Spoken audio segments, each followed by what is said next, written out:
আসসালামু আলাইকুম। আমি দুঃখের সাথে একটা কথা বন্ধুরা আপনাদেরকে জানাইতে চাই। আমার বড় আপু মারা গেছে ১৬ই ডিসেম্বরে। তো এতদিন ভিডিওটা আমি দিতে পারি নাই। আমার মনের ভিতরে অনেক কষ্ট ছিল। তো এখন ভাবলাম আপনাদের সাথে শেয়ার করা ভালো। সবারই তো প্রিয়জন চলে যায়। বড় আপু ছিল আমার মার মতন। তারে খুব ভালোবাসতাম। ছোটবেলা থেকে আমার মা নাই। কারণ বড় আপুরে মা বলে জানি। আমার এখানে আমার ছেলে ২ ছেলে গেছে। বড় ছেলে, ছোট ছেলে, আমার ভাগ্নে আর আমার বড় ভাইয়া। এই যে যেদিন মারা গেছে এর ১ দিন পরেই গেছে। ২য় দিনে গেছে। তো কবর জিয়ারত করতে আর কবরটা দেখতে। তো ওই যে আমার বড় আপুর কবর। আপনারা দেখেন আমার বড় আপু কই গিয়া নিদ্রায় ঘুমায় রইছে। সবকিছু ছাইড়া সবারই যাইতে হইব একদিন। আমার খুব কষ্ট লাগছে যে আমার জীবন থেকে এভাবে আমার বড় আপু হঠাৎ করে চলে যাবে। আমি কখনো কল্পনাও করি নাই। আর এত কষ্ট আমি পামু তাও ভাবি নাই।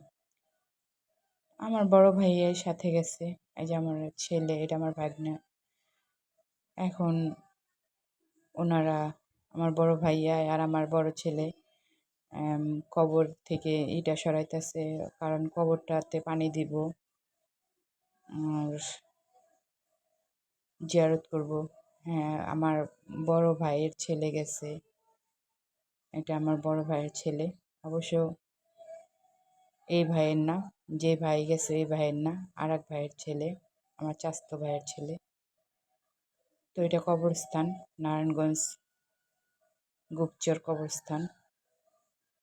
আপনারা কে কে চেনেন নারায়ণগঞ্জ গুপ্তচর কবরস্থান একটু কমেন্টে জানাবেন। দেখেন সবাই, আমার বড় ভাইয়া, ভাতিজা, আমার ২ ছেলে, ভাইগনা, এরা সবাই গেছে কবরে জিয়ারত করতেছে। সবাই একদিন এমন জায়গায় শুইতে হইব। আমার খুব কষ্ট হয় যে কষ্টটা আপনাদের কাছে আমি অনুভব করতে পারতেছি। আপনারা কি বলবেন আমি জানি না, কিন্তু একটা কথা কি, দুনিয়া ছাইরা সবারই একদিন আগে আর একদিন পরে যাইতে হবে। যেতে হবে তো এটা আপনিও জানেন, আমিও জানি। সবার প্রিয়জন হারানো যে কতটুকু কষ্ট, যার যায় সে বোঝে। তো আমার বড় আপুর জন্য দোয়া করবেন। আমার বড় আপু যেন জান্নাতবাসী হয়। সবার কাছে আমার অনুরোধ।